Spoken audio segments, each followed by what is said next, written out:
सरकार की पॉइंट में यदि लगे सरकार के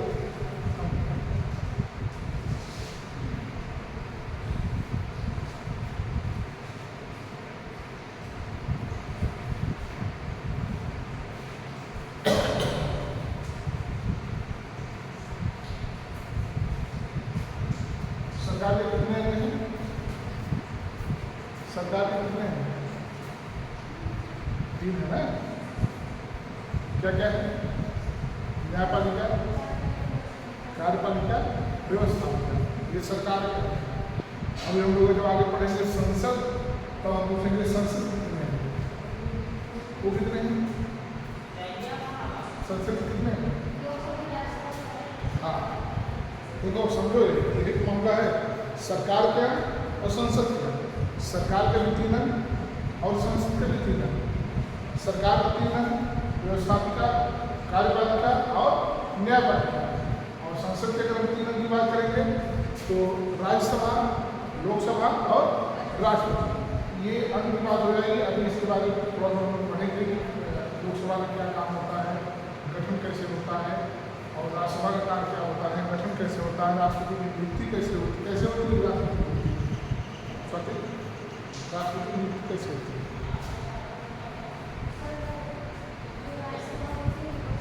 हाँ हाँ ठीक, चलो तो मैं जान ली, बहुत अच्छी बात है। उम्र कितनी होती है राष्ट्रपति बनने के लिए? 35 वर्ष। राज्यपाल बनने के लिए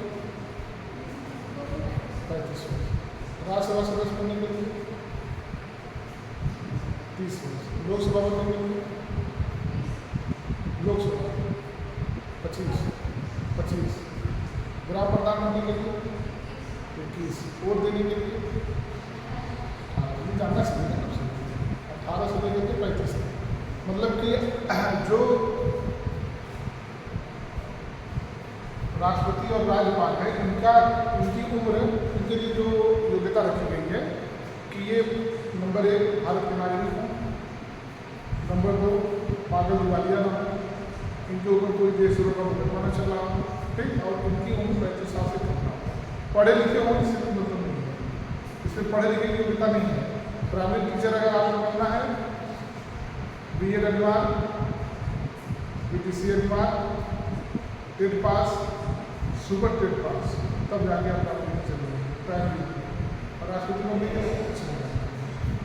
घूमते टहलते मुगलसर से निकलो मोहन से हनुमान में, इलाहाबाद, लखनऊ, दिल्ली पहुँच राजनीति करो, आप नौकरी करो। मतलब इस शिक्षा के मामले में शैक्षिक की कोई योग्यता नहीं है, बस आप भारत के नागरिक हो और आपको उम्र 35 वर्ष से कम। तो थोड़ा सा लोग लिखेंगे। पहले सरकार के अंदर बताया था आपको व्यवस्थापिका,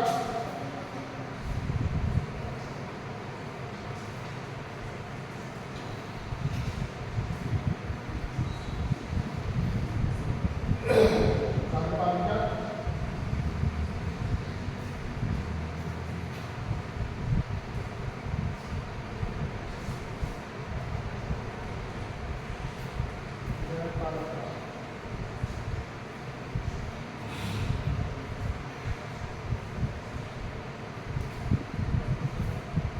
इसका नाम क्या है?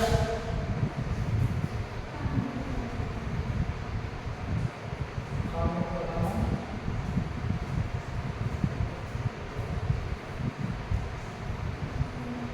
कानून को लागू करना,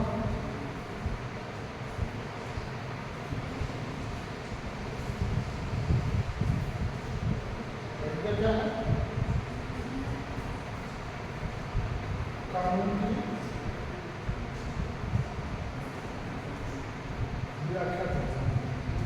व्याख्या करना मतलब समझ रही हो? कानून की व्याख्या करना मतलब समझ रही हो आपने? क्या सही है क्या गलत है। जैसे समझो कि कोई कानून बन गया, जिसमें नया व्यवस्था बनाया, अब कार्यपालिका कहेगी कि कानून बन गया तो हमको ऐसे लागू करना है इस चीज़ को, तो वो पूरे देश में लागू हो जाएगा। अगर कुछ कानून के साथ कोई अन्याय होता है, कोई गलत होता है, कुछ ऊपर नीचे होता है, तो मामला जब विवाद पैदा होता है तो कहाँ जाएगा? न्यायपालिका।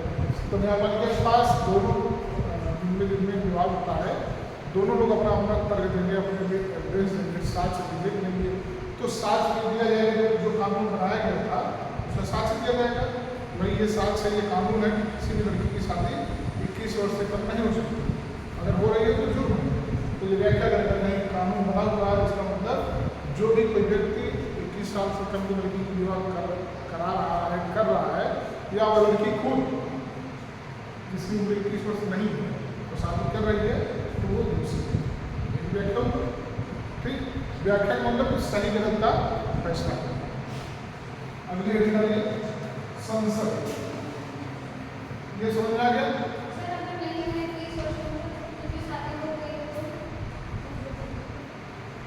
क्या कहते हैं? नहीं बताओ, पूछो। हाँ, देखो शादी अगर हो गई है तो अगर कानूनी रूप से देखा जाए तो शादी अमान्य कर दी जाएगी, लेकिन हमारे यहाँ दो चीज़ें हैं। हमारे यहाँ कुछ मामलों में कानून भी चलता है और सामाजिक एक संवैधानिक कानून चलता है और एक सामाजिक कानून चलता है। सामाजिक कानून ये होता है जैसे कहा जाता है कि हमारा जो विवाह है जन्म जन्मांतर का संबंध माना जाता है, बात समझो। ठीक, समाज ये कहता है कि एक बार अगर विवाह हो गया तो दोबारा विवाह, मतलब कहा जाता है कि बेटी की डोली ससुराल जाती है तो वहाँ से आती उठी आती है, ये कहावत कही जाती है। इसका मतलब ये है एक बार आप यहाँ से चली गई तो वो आपका दूसरा घर विवाह हो गया। तो अब एक तो ये हुआ कानून क्या कहता है, नहीं कोई दिक्कत नहीं, हम उनसे शादी की, हमारा नहीं पड़ रहा है, हमसे करेंगे नहीं। अभी देखो अमीर खान किसी की शादी किया है, या बहुत सारे ऐसे लोग हैं जो 2 शादी 3 शादी करते हैं, खासकर आप देखेंगे तो इसमें क्या होता है, दोनों सहमति से अलग हो जाते हैं, पति पत्नी, तो दोनों सहमति से अलग हो गए, पत्नी और कहीं शादी कर ली, पति और कर लिया, फिर पति और कर लिया, पत्नी और कर लिया, तो ये संवैधानिक तरीके से जन्म जन्मांतर का संबंध नहीं होता है, विचारों का संबंध होता है। हमारा आपका विचार मिल रहा है जब तक ठीक है, नहीं मिल रहा है तो आप अपना काम करो, अपना काम करो ना। लेकिन सामाजिक रूप से तो जो पूछना चाह रही हो, अगर कानूनी रूप से हम देखेंगे तब तो ये शादी तोड़ दी जाएगी, लेकिन वहाँ पर सामाजिक कानून भी आगे खड़ा हो जाता है कि नहीं, एक बार विवाह होने के बाद पति पत्नी का संबंध जो होता है जन्म जन्मांतर तक मान, यहाँ तक कि 7 जन्मों तक मान लिया जाता है, तो टूटेगा नहीं। ये समझना गया सही है ना, क्लियर? ये देखो हम जिस चीज़ को बार बार आपको बताया आप समझ जाएगा कि ये जरूरी है। तो ये आपके पूछेगा व्यवस्था का सरकार क्या है, कानून बनाना, कार्यपालिका क्या है, कानून को लागू करना, ये आपको आना चाहिए। अगले संसद,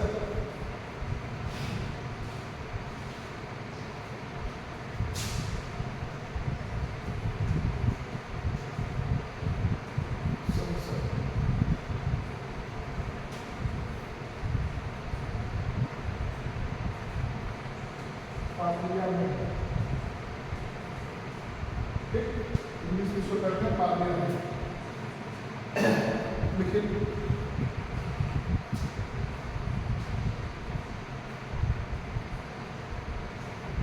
लोकसभा, राज्यसभा,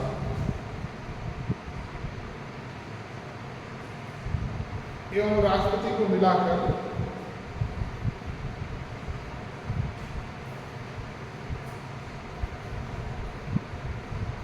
संसद बनती है। संसद बनती है अर्थात संसद के भी 3 अंग हैं।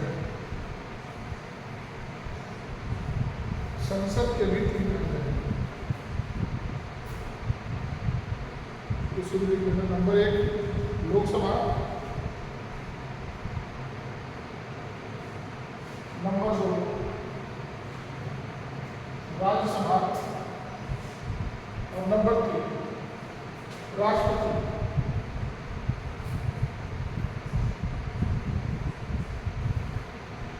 आगे देखिए,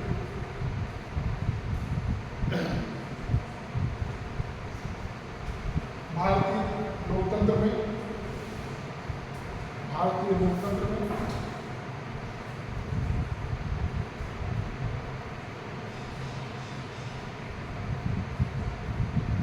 संसद सर्वोच्च है, संसद सर्वोच्च है क्योंकि सांसद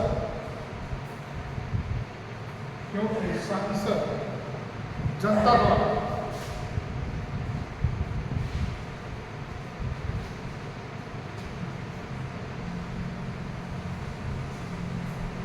प्रत्यक्ष रूप से चुने जाते हैं।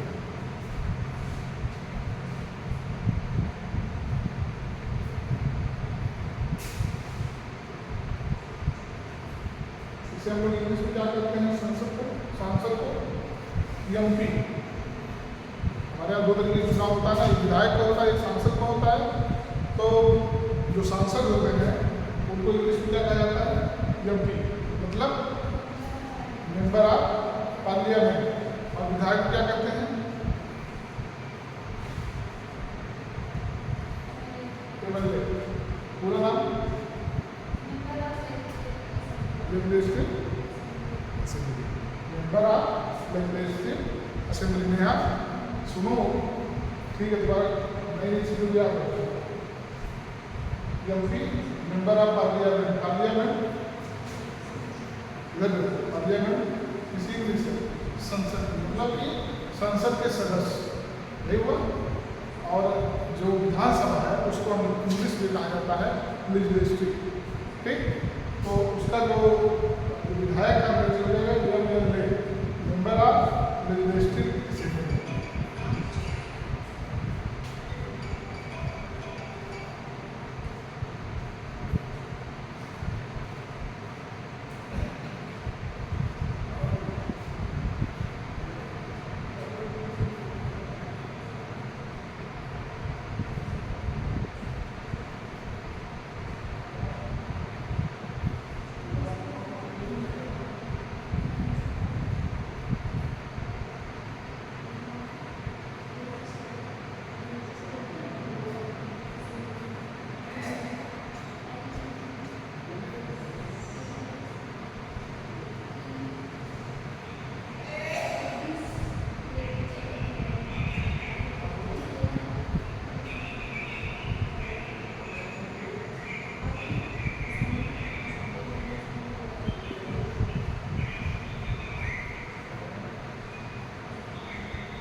क्लियर होगा? अब देखिए, जैसे हम लोग ने पढ़ा कि सरकार के नीतिगत होते हैं और संसद के नीतिगत होते हैं। तो अब इसको हम थोड़ा सा आगे पढ़ेंगे संसद के बारे में। देखिए, राष्ट्रपति, आगे लिखिए, राष्ट्रपति, लोकसभा और राज्यसभा को मिलाकर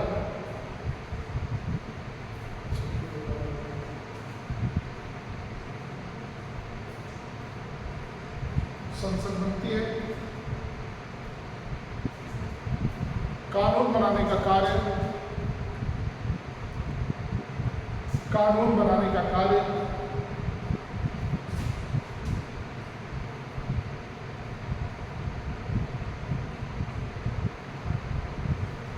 संसद के दोनों सदन करते हैं। संसद के दोनों सदन करते हैं, परंतु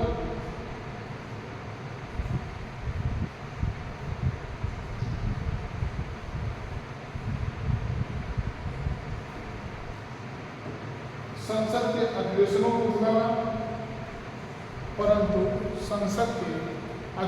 को बुलाना, उन्हें असह्य करना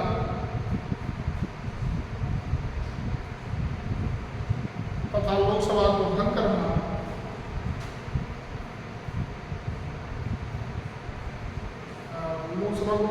नहीं, लोकसभा को भंग करने का अधिकार, लोकसभा को भंग करने का अधिकार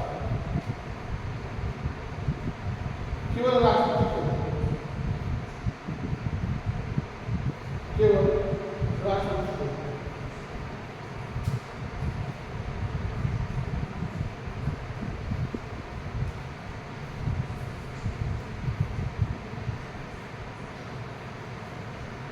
ये अधिवेशन क्या होता है?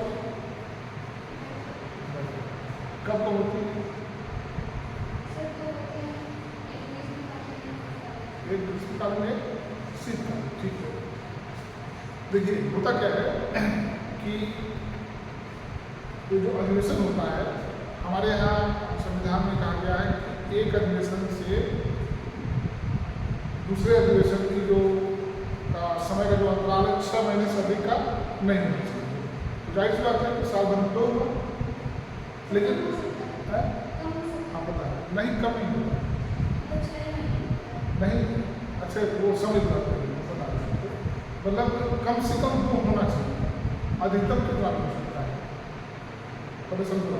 जैसे अगर मान लीजिए एक अधिवेशन जनवरी में हुआ तो दूसरा 6 महीने के बाद, 6 महीने तक जरूरत नहीं है, लेकिन 6 महीना कितना जुलाई हो जाएगा, जनवरी फरवरी मार्च अप्रैल जून, फिर जुलाई में एडमिशन होना चाहिए। ठीक है, लेकिन होता क्या है व्यवहारिक रूप से हमारे संविधान में साल में 3 बार एडमिशन होता है, एक शीतकालीन, एक ग्रीष्मकालीन और एक बीच में जो बरसात वाला होता है उसमें होता है। ये व्यवहारिक है, लेकिन 5 बार में हो सकता है, 6 बार में हो सकता है। मान लीजिए कि अभी कोई विशेष कंडीशन ऐसी आ जाए कि सर्वदलीय बैठक बुलाना पड़ेगा, समझने के लिए पूरे दल को बुला करके अधिवेशन बुलाना पड़ेगा, तो कुल मिला करके कम से कम संविधान हमारा कहता है कि कम से कम 2 बैठक होनी चाहिए, लेकिन अधिकतम कितना होना चाहिए इसका कहीं कोई उल्लेख नहीं है। यह है राष्ट्रपति के ऊपर निर्णय करता है कि जब चाहे, ऐसा भी नहीं है कि रोज बुला लेगा, ऐसा भी नहीं है।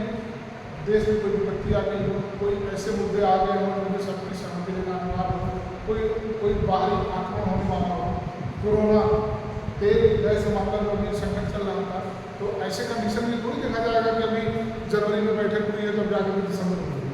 ऐसे क्या होता है, राष्ट्रपति तुरंत अधिवेशन बुलाता है और ऐसी समस्याओं पर उसमें वहाँ पर चर्चा होती है।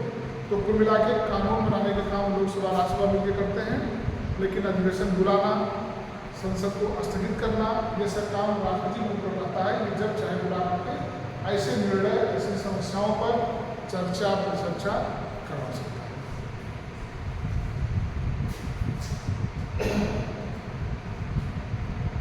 आगे देखिए, राष्ट्रपति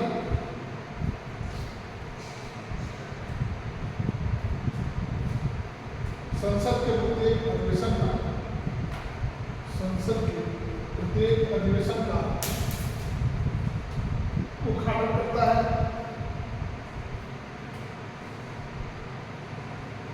उद्घाटन करता है।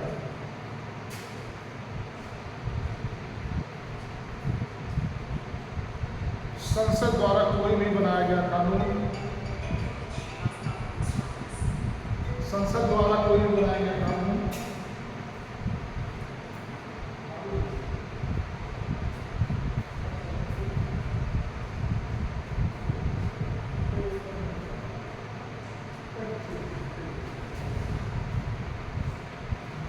क्या लिखिए बेटा? हाँ, राष्ट्रपति के हस्ताक्षर के बिना, राष्ट्रपति के हस्ताक्षर के बिना कानून का रूप धारण नहीं कर सकता। कानून का रूप राष्ट्रपति के हस्ताक्षर के बिना कानून का रूप धारण नहीं कर सकता।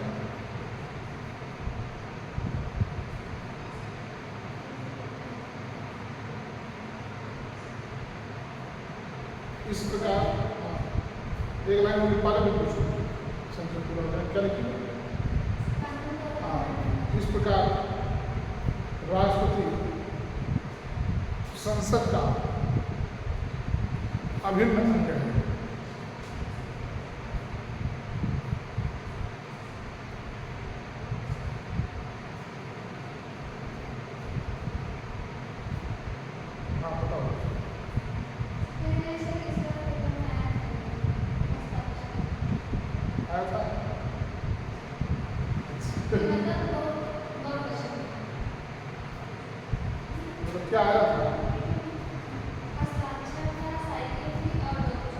अच्छा क्या होगा? अच्छा, तो बहुवचन क्या होगा? साइकिल क्या होती है? क्या क्या था आप हस्ताक्षर था? हाँ, तो ये हस्ताक्षर हुआ कि मतलब कहीं हस्ताक्षर कराओ, कहीं हस्ताक्षर देखते हैं आप। साइकिल एक, साइकिलें कई, साइकिल इसमें साइकिल एक वचन है। ठीक, हस्ताक्षर एक लोग करेंगे तब भी हस्ताक्षर कहेंगे, 4 लोग कहेंगे तब भी हस्ताक्षर कहेंगे, ये बहुवचन हो गया। देखो कभी कुछ चीज़ें ऐसी होती हैं कि अगर ना आए तो आप ये देख लो कि इसका प्रयोग कैसे करते हैं। जैसे वचन लिंग का निर्धारण जो होता है, कभी कभी ऐसा होता है कुछ चीज़ों के लिए लिंग का निर्धारण नहीं होता है। जैसे मैंने आपको बताया है, हम लोग खटमल बोलते हैं, ठीक, मच्छर बोलते हैं, मछली भी होता होगा, खटमली भी होता होगा, मगरमच्छ बोलते हैं, मगरमच्छी होता होगा, लेकिन हम बोलते क्या है? मगरमच्छी बोलते हैं। इस तरीके से समय और ये जो लिंग का क्या वही चीज़ें देखो पढ़ने बताने से यही होता है कि जरूरी नहीं कि जो हम पढ़ा रहे आई जाए, लेकिन हो सकता है उससे जुड़ी जुड़ी चीज़ें आ जाए। तो ठीक है, अब देखिए हमने आपको पढ़ाया कि संसद हमारी कानून बनाती है, लेकिन बिना राष्ट्रपति के हस्ताक्षर के कोई कानून बनता नहीं। अब आप कैसे समझिए, इसे थोड़ा समझिए। जैसे मान लीजिए हमारे संसद के 2 सदन हैं और राष्ट्रपति को मिला के क्या कहते हैं, उसको संसद कहते हैं, पार्लियामेंट कहते हैं। अब अगर मान लीजिए कोई कानून बनने वाला है, जैसे कानून अगर बनना है कि हम जनगणना करवाएंगे, भाई कानून बनेगा कि हम जनगणना करवाएंगे, तो जनगणना कराने के लिए कानून का पास होना जरूरी है। कानून बनेगा तभी कि भाई 2026 से लेकर 27 से जनगणना पूरे के कानून बनना चाहिए ना, कैसे कैसे होगा। तो उसके लिए क्या होता है, एक विधेयक क्या होता है, जैसे हम एप्लीकेशन जिसको हम देते हैं कि रात को आइसक्रीम खाने का नतीजा है कि दिन को, जैसे एक एप्लीकेशन होता है हम स्कूल में देते हैं, उसी तरीके का एक एप्लीकेशन होता है। जब हम उस एप्लीकेशन को न्यायालय में देंगे तो एडिट हो जाती है, लेकिन जब उसको हम संसद में पेश करेंगे तो उसे हम क्या कहते हैं, विधेयक कहते हैं। ठीक, तो कानून बनने के लिए जो विधेयक होता है, संसद के दोनों सदनों में कहीं भी आप, जैसे आप राज्यसभा के सदस्य जो हो, भाई कोई भी विधेयक जो मंत्री होगा, जो उसका सदस्य होगा वही पेश करेगा। मान लो आप राज्यसभा के हो और नेहा जो है लोकसभा के सदस्य है, तो नेहा जब कोई विधेयक ले जाएगी तो अपने सदन ले जाएगी लोकसभा में, और अगर तुम कोई विधेयक ले जाओगी तो कहाँ पेश करोगी, राज्यसभा में करोगी। तो ये कहा गया है कि आप कानून बनाने के लिए कोई भी विधेयक किसी भी सभा में पेश कर सकते हो, लेकिन उस विधेयक को जैसे आपने राज्यसभा में पेश किया तो राज्यसभा में पेश होने के बाद उस पर चर्चा होगी और जितने सदस्य उसमें उपस्थित हैं उसके 2/3 लोग उससे बहुमत देंगे, हाँ ये होना चाहिए, तब वो पास होकर कहाँ जाएगा, लोकसभा में जाएगा। वहाँ भी सेम कंडीशन होगी कि जितने लोग उपस्थित हैं उसका 2/3 उसको वेरीफाई करेंगे, पास करेंगे कि हाँ नहीं ये होना चाहिए। सेम कंडीशन अगर पहले लोकसभा में गया तो विधेयक है उससे राज्यसभा में आएगा लोकसभा। ठीक, अब उसके बाद क्या होगा, जब लोकसभा राज्यसभा पास कर देती है तो मामला जाता है राष्ट्रपति के पास। या आप बिल्कुल जाएगा, क्यों नहीं जाएगा, बता रहे हैं। एक कंडीशन पहले राज्यसभा में पेश की, दोनों सदन में पास हो गए तब तो राष्ट्रपति के पास जाएगा। तो आप राज्यसभा में पहले पेश की, वहाँ पास हो गया तो लोकसभा में जाएगा, वहाँ भी पास होगा तब राष्ट्रपति के पास जाएगा। और कोई अगर लोकसभा में पहली बार पेश किया है तो वहाँ पास होगा, फिर राज्यसभा में जाके पास होगा तब राष्ट्रपति के पास जाएगा। प्रक्रिया वही हुई ना।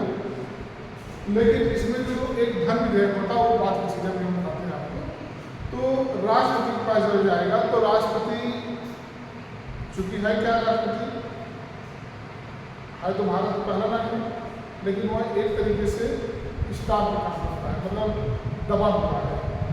किसके अधीन दबा हुआ है, प्रधानमंत्री, मंत्रिमंडल के अधीन। इसलिए जब कोई कानून बनता है तो जाहिर सी बात है जो प्रधानमंत्री होता है उसके बाद बहुमत होता है, तो ये माना जाता है कि अगर ये कानून बनाया जा रहा है जिसका मतलब प्रधानमंत्री सहमत है तो राष्ट्रपति उस पर जल्दी इग्नोर नहीं करता है। लेकिन राष्ट्रपति के पास एक पावर दी गई है कि अगर चलो मान लो कोई कानून बन गया, जैसे अगर ये कानून अगर बना दिया तो जैसे यही लड़कियों की शादी की बात करते हैं, अगर कानून राज्यसभा में किसी व्यक्ति ने पेश किया कि नहीं लड़कियों की उम्र 25 साल कर दिया जाए और लड़कों की उम्र कर दिया जाए 25 साल, तो राज्यसभा भी पास हो गया, लोकसभा भी पास हो गया, अब हो गया राष्ट्रपति के पास। ठीक, तो राष्ट्रपति चाहे तो तुरंत साइन कर देगा तो नियम कानून बन जाएगा, तो किसी भी लड़के लड़की की शादी 25 वर्ष से कम की नहीं होगी। लेकिन राष्ट्रपति को एक मौका दिया गया कि अगर राष्ट्रपति चाहे तो उस सदन को वापस कर सकता है, सॉरी उस विधेयक को वापस कर देता है कि आप थोड़ा संशोधन करके ले आइए। गांव की लड़की, ये तो शहर की लड़की के लिए ठीक है कि लड़की की उम्र 25 साल होनी चाहिए, लेकिन गांव की लड़की के लिए ठीक नहीं है, क्योंकि वहाँ पे लड़कियाँ उतनी तेज नहीं है जितनी शहर की हैं। भाई पढ़ने लिखने में लड़कियाँ, शहर की लड़कियाँ 25 साल 28 साल तक पढ़ाई कर रही हैं, लेकिन जो गांव की लड़कियाँ हैं जहाँ उधर भी एक बार उनकी साथ होने लगती है, तो राष्ट्रपति अगर नहीं ठीक नहीं है आप उसको संशोधन के लिए ये 25 साल नहीं हो सकता, इसको आप 21 साल करिए। तो अगर फिर दोबारा हुआ विधेयक राष्ट्रपति के पास जाता है, संशोधन चाहे हो करके और चाहे बिना संशोधन हो, ठीक, तब राष्ट्रपति दूसरी बार मजबूर है उस विधेयक पर साइन करने के लिए। मतलब कि एक बार राष्ट्रपति उस विधेयक को वापस करेगा, लेकिन अगर दोनों सदन के लोग उनमें परिवर्तन करना चाहे तो कर सकते हैं, अगर चाहे तो ना करें, हम नहीं करेंगे तो दोबारा फिर राष्ट्रपति के पास जाएगा। जब दोबारा जाएगा तो राष्ट्रपति को उस पर सिग्नेचर या हस्ताक्षर करना होगा, कानून बन जाएगा। नहीं बताया तो ना, पहली बार नहीं था, लेकिन इस बात में ये हुआ कि 44वां संविधान संशोधन किया गया। भाई इतना बड़ा राष्ट्रपति है, एक कई बार में साइन कैसे कर देगा? एक बार राष्ट्रपति का भी विवेकाधिकार दे दिया जाए, उनको मौका दिया जाए कि वो चाहे तो सुधार करा दे। तो 44वां संविधान संशोधन के तहत राष्ट्रपति को यह अधिकार दिया गया कि वह चाहे तो संशोधन करके वापस कर दे, लेकिन वह विधेयक दोबारा उनके पास आएगा, चाहे संशोधन के साथ चाहे संशोधन के बिना, तब राष्ट्रपति के पास मजबूरी होती है उस पर सिग्नेचर करें। एक चीज, दूसरी चीज, एक पावर राष्ट्रपति के पास पावर है, वीटो पावर। वीटो पावर नाम सुनिए, कई वीटो होता है, एक होता है जेबी वीटो। जैसे वीटो पावर मतलब यही होता है कि साइन ही ना करे, कुछ ना करे, ना तो ना करे ना तो ना करे, उससे कहा जाता है जेबी वीटो। एक वीटो और कोई दिमाग नाम उसका दिया है, 3 होते हैं। हाँ,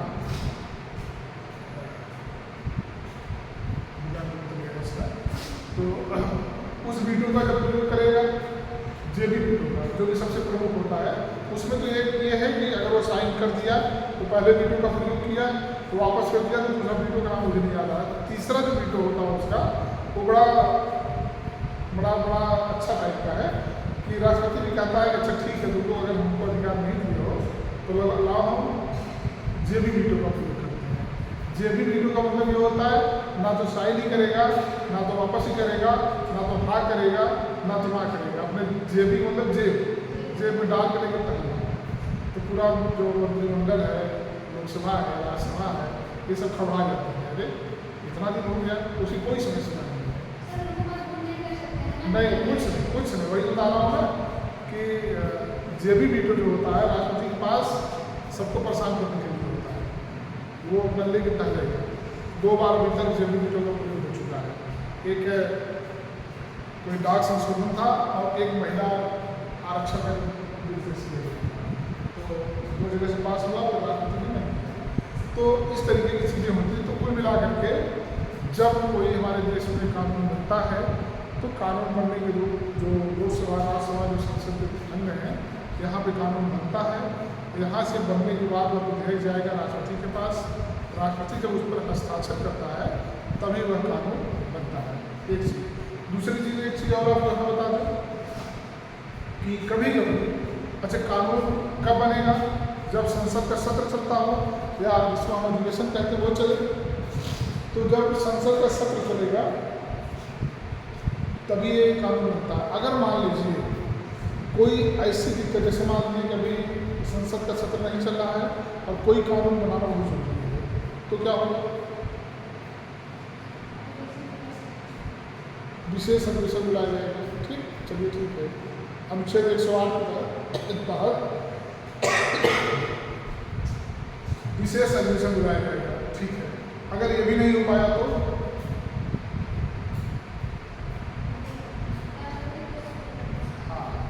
राष्ट्रपति को अनुच्छेद 123 के तहत अध्यादेश जारी करने का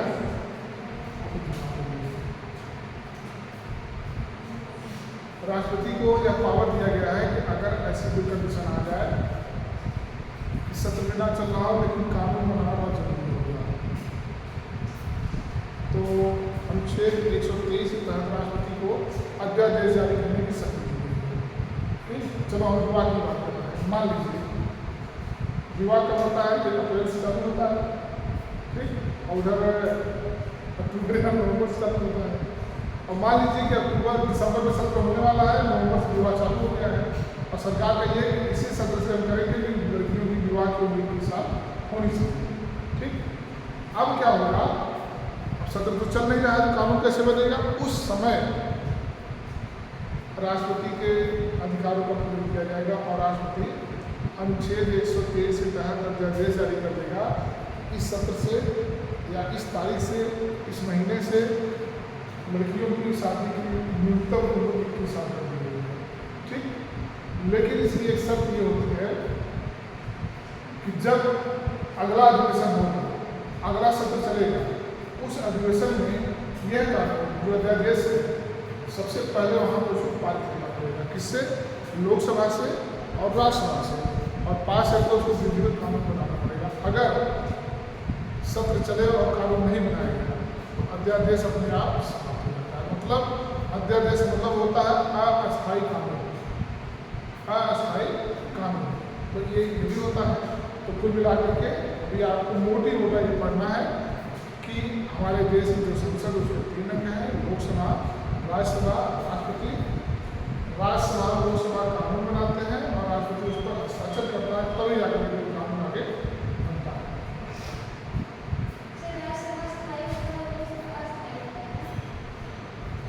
लोकसभा हाँ और राज्यसभा अस्थायी।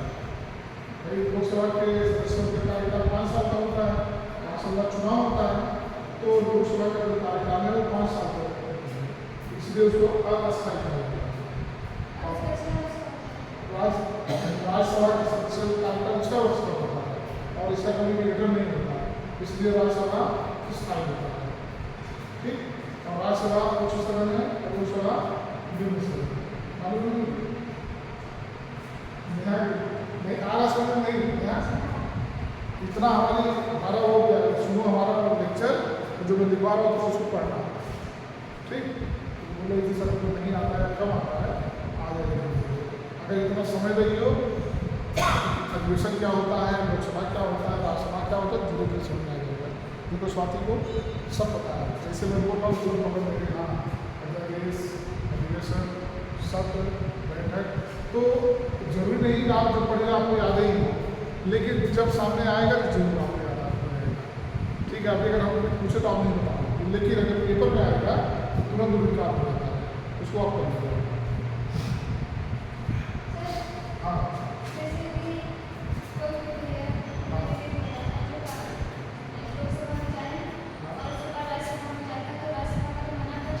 बिल्कुल कर सकते हैं, बिल्कुल कर सकते हैं। ये तो होगा ना, मेरा इलेक्शन ला था, मेरा अच्छा थे, बिल्कुल कर सकते हैं। हमने क्या कहा कि पहले दोनों पास होना चाहिए।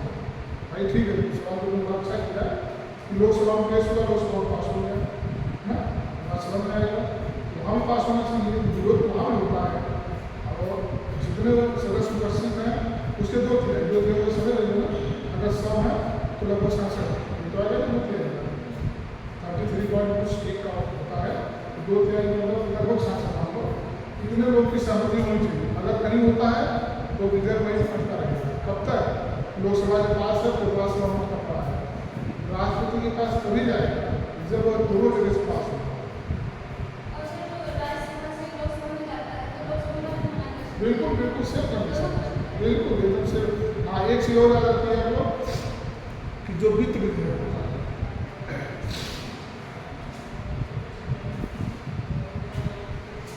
जैसे अब हमने बताया कि सामान्य विधेयक जो होता है दोनों विधेयक में से कहीं पेश कर सकते हैं, लेकिन जो विधेयक होता है धन विधेयक, वित्त विधेयक, वह सबसे पहले लोकसभा में ही पेश होगा, राज्यसभा में पेश नहीं होगा।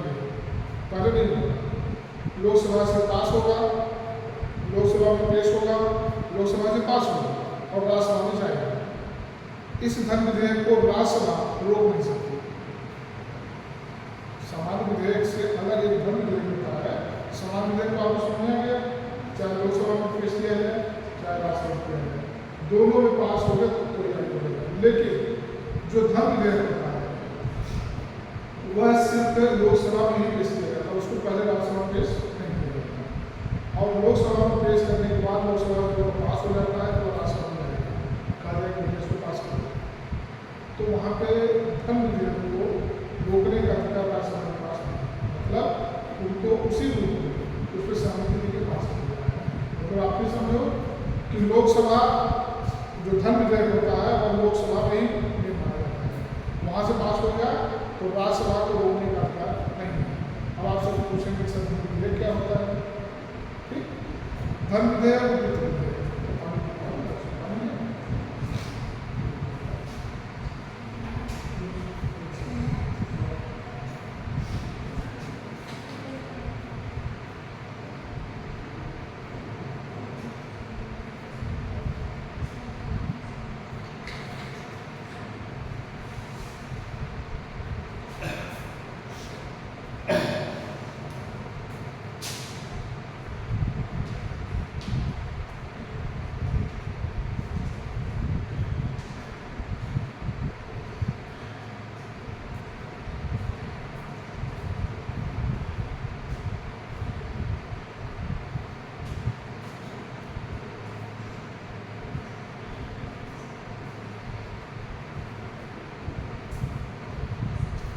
अनुच्छेद 112 में वित्त विधेयक की बात की गई है और 110 में धन विधेयक की बात की गई है। हाँ, बता रहे इसलिए बता रहे हैं। देखो इसमें होता क्या है, वित्त विधेयक मतलब इसमें होता है कि हमारे देश की कितनी इनकम है, कितना खर्च है, सबका लेखा जोखा, जिसको हम लोग हिसाब करते हैं एक साल का। ठीक, जैसे भाई अभी कॉलेज का अगर हमको हिसाब करना हो तो हम देखेंगे कि एक साल में कितना पैसा आया, कितना गया, कितना किसी से खर्च हुआ और अभी कितना खर्च होने वाला है। मतलब एक साल पीछे से लेकर के एक साल आगे तक का मामला का जो हिसाब किताब होता है उसे हम लोग कहते हैं वित्त विधेयक, जिसको हिंदी में लोग कहते हैं बजट होता है। बजट। अब धन विधेयक क्या होता है? बजट पेश हो गया, बजट पेश हो गया, कर दिया गया। मान लीजिए कि बजट में अलग अलग राशियां अलग अलग विभागों को दे दी जाती है। ठीक, चलिए अनुमान करके दे दिया गया कि मान लीजिए कि मोहनगंज बाजार को या इलाहाबाद शहर को 200 करोड़ रुपया दे दिया गया, प्रयागराज में मेला लगवाना है, प्रयागराज में मेला लगवाना है, एक अनुमान तहत दे दिया गया। और 200 करोड़ जगह में यहाँ पे 300 करोड़ रुपया लग रहा है। 100 करोड़ रुपया कहाँ से आएगा? 100 करोड़ कहाँ से आएगा? बीच में ऐसी व्यवस्था करने के लिए धन विधेयक की व्यवस्था की गई है। ठीक, इसको विनियोग विधेयक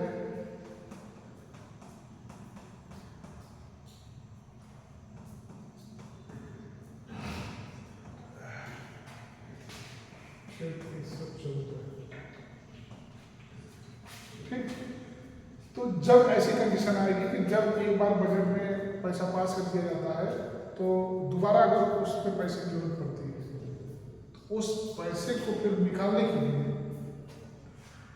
फिर अनुच्छेद 114 के तहत विनियोग विधेयक लाया जाता है।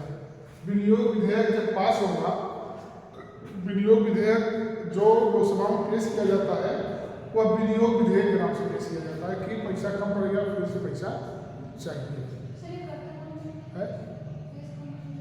वित्त मंत्री, भाई वित्त मंत्री तो पैसा फाइनेंस करेगा ना भाई। पैसे का हिसाब तब कौन देता है? वित्त मंत्री देता है। वित्त मंत्री ने अनुमान लगा 200 करोड़ दे दिया। अब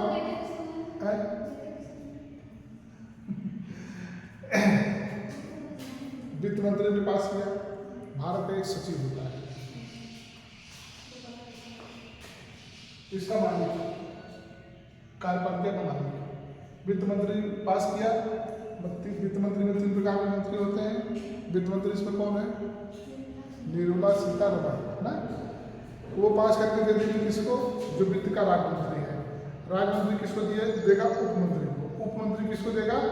जो वित्त का सचिव है, जो वित्त का सचिव है। सचिव डायरेक्ट किसको देगा?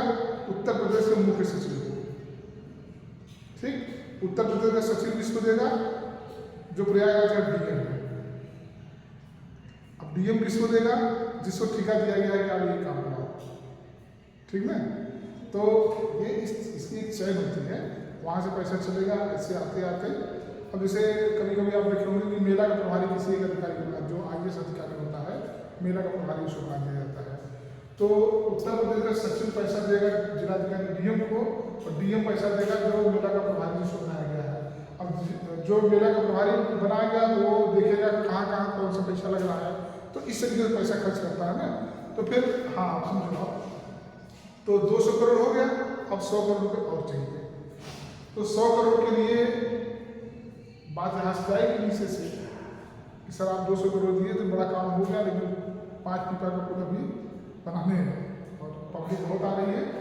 तो मंत्री कहेंगे भाई क्या नहीं करे, 100 करोड़ सर और चाहिए। फिर जैसे पैसा आया था वैसे, ऐसा नहीं है कि जिला का डीएम सीधा वित्त मंत्री को फोन करेगा सर 100 करोड़ भेज दीजिए, है फोन पे कर दीजिए तुरंत आ जाए पैसा। ऐसे नहीं होता है, एक प्रोसेस होता है। जिस चैन से पैसा आ रहा है उसी चैन से सूचना जाएगी। जिले का डीएम उत्तर प्रदेश सचिव को बताएगा, सचिव उत्तर प्रदेश सचिव भारत का सचिव को बताएगा, भारत का सचिव राज्य वित्त मंत्री को बताएगा, और राज्य वित्त मंत्री जो है वित्त मंत्री को बताएगा। तो वित्त मंत्री कहेगा अच्छा ये बात है, तो फिर वो क्या करेगा? 114 के तहत विनियोग विधेयक पेश करेगा। जैसे विनियोग विधेयक पेश करेगा वैसे वो भाई लोकसभा पेश का होता है। लोकसभा का मालिक कौन है? लोकसभा का अध्यक्ष। तो लोकसभा तुरंत इसमें मोहर लगा देगा कि ये धन विधेयक कहा जाता है ना कि वित्त विधेयक को कौन निर्धारित करता है कि धन विधेयक है कि नहीं। बहुत सवाल पूछता है, कौन ये निर्णय लेता है कि कोई विधेयक धन विधेयक है कि नहीं? लोकसभा का अध्यक्ष। इसको याद रखना, बहुत सवाल पूछता है ये। ठीक, तो विनियोग विधेयक जैसे पेश होगा वैसे लोकसभा का अध्यक्ष होगा, उसको तुरंत मोहर लगा देगा कि ये धन विधेयक है। धन विधेयक के नाम पर कहीं रुकेगा नहीं, लोकसभा से ही पास हो जाएगा और आगे जब राज्यसभा में जाएगा तो उनको करना ही है। तो तुरंत आके 100 करोड़ बाहर आएगा, खजाना से निकलेगा, दिल्ली से निकलेगा हवाई जहाज से लखनऊ, लखनऊ से प्रयागराज जाएगा, उसके बाद पैसा उड़ेगा। मेला में एक पीपा का पुल बनेगा, इसकी पेंटिंग होगी ना, इस तरीके से जो भी। तो विनियोग का मतलब ये होता है कि जब इससे तहत पैसा निकाला जाता है, भाई हमारे यहाँ भारत की संचित निधि है और उनसे 267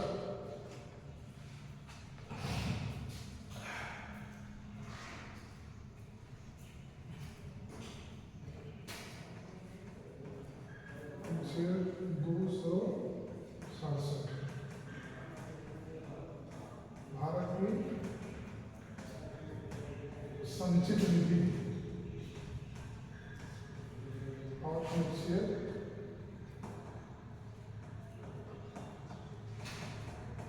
भारत की आकस्मिक निधि। ठीक, दोनों मतलब समझ में आया। संचित निधि मतलब जो हम पैसा संचय करके इकट्ठा करके जुड़ा बना के रखते हैं, कभी कोई भी व्यक्ति के टाइम पे काम आएगा। ठीक, एक तो ये हो गया। अब आकस्मिक निधि क्या होती है? जैसे मान लो कि घर का जो गार्जियन है वो है संचित निधि में बैंक में पैसा रखा है, बैंक में रखा है, उसको पता है कि नहीं बैंक में 2 लाख रुपये रखे हैं, कहीं किसी दिक्कत परेशानी आएगी तो पैसा इससे निकाला जाएगा। लेकिन घर की महिलाएं तो पैसा चोरी से इकट्ठा करके रखे रहती हैं। तो नोटबंदी हुए 10 साल हो गया, 10 साल में फिर इकट्ठा हो गया होता है। तो वो आकस्मिक निधि होती है। पति की जेब से 200 रुपये निकाल लेना, सब्जी 100 रुपये के लिए सब्जी दिया गया है, 20 रुपया बचा वो रख लेना, ये रखते रखते एक समय वो पैसा हो जाता है। तो इसे हम कहते हैं आकस्मिक निधि। देखो आप इसलिए आपको छोटे अक्षर बता रहे हैं, ये दोनों निधि होती है। जो संचित निधि होती है इसमें हमारा पैसा संचय रहता है। जैसे मान लीजिए मैंने कहा ना 100 करोड़ रुपया कम हुआ तो विनियोग विधेयक पास होगा, पेश होने के बाद तुरंत आएगा यहाँ से 100 करोड़ रुपया भारत संचित निधि निकल जाएगा। अब जैसे मान लीजिए कि 100 करोड़ आ गया तो हो सकता है 90 करोड़ बच जाए, हो सकता है 90 करोड़ बच जाए। तो जब 90 करोड़ बचेगा तो जब वापस जाएगा तो वो इसमें जाएगा। आकस्मिक निधि समझ ना। जैसे हमने क्या होता है घर में बाई में पैसा रखा जाता है तो संचित निधि है। एक पैसा वो रहता है जो किसी को पता नहीं रहता है, थोड़ा थोड़ा कहीं बच गया वो रख देगा, तो वह आकस्मिक, वो भी हमारे यहाँ घर परिवार में ही काम आता है। तो जो अगर आप पूछेंगे कि सर जो 100 करोड़ रुपया कम हुआ था तो कहाँ से निकलेगा, तो भारत की संचित निधि से निकल करके पैसा ही खर्च होगा। ये तो हमने आपको एक उदाहरण बताया भाई। हमारे यहाँ जब बजट पेश किया जाता है तो आप देखिए होंगे शिक्षा में इतना पैसा दिया गया, रक्षा के लिए इतना पैसा दिया गया, हवाई जहाज के लिए इतना दिया गया, जल आपूर्ति के लिए इतना दिया गया, सफाई के लिए इतना दिया गया, फोन दिया जाता है ना, तो शौचालय के लिए इतना दिया गया। तो इतना तो एक अनुमान लगा के दे दिया जाता है, लेकिन जब काम होने लगता है पता लगता है जो अनुमान लगा था वो गलत है।